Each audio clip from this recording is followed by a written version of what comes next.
బుల్టన్లో మరో breaking news చూస్తున్నాం. Charminar express Hyderabad Nampally railway స్టేషన్లో ప్రమాదానికి గురైంది. డెడ్ గోడను ఢీకొట్టడంతో 3 బోగీలు S2, S3, S6 పక్కకు ఒరిగాయి. రైలు చెన్నై నుంచి నాంపల్లికి చేరుకునే క్రమంలో ఈ ఘటన జరిగింది. ప్రమాద సమయంలో ట్రైన్లో చాలా తక్కువ స్పీడ్తో ఉన్న కారణంగా పెద్ద ప్రమాదమే తప్పింది.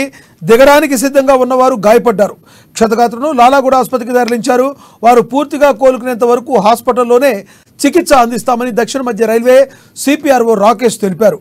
ప్రమాదం అనంతరం అక్కడ మరమ్మతులను పూర్తి చేసి సర్వీసులను పునరుద్ధరించారు. అయితే చార్మినార్ ఎక్స్ప్రెస్ది ప్రమాదమా లేక నిర్లక్ష్యమా? ట్రైన్ డెడ్ ఎండ్ వాల్ను ఢీకొట్టడంపై ఉన్నతాధికారులు ఆరా తీస్తున్నారు. మరోవైపు లోకో పైలట్ తప్పిదమే దీనికి కారణమంటూ అధికారులు అనుమానిస్తున్నారు.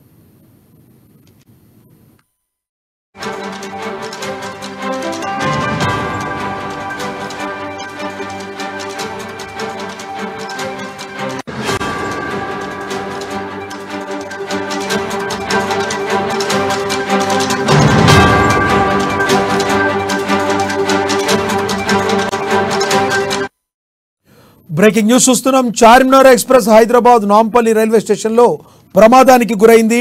డెడ్ గోడను ఢీకొట్టడంతో 3 బోగీలు S2, S3, S6 పక్కకు ఒరిగాయి.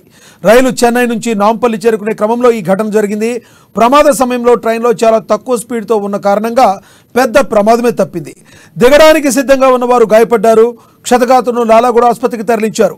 వారు పూర్తిగా కోలుకునేంత వరకు హాస్పిటల్లోనే చికిత్స అందిస్తామని దక్షిణ మధ్య రైల్వే CPRO రాకేష్ తెలిపారు. ప్రమాద అనంతరం అక్కడ మరమ్మతులను పూర్తి చేసి సర్వీసులను పునరుద్ధరించారు.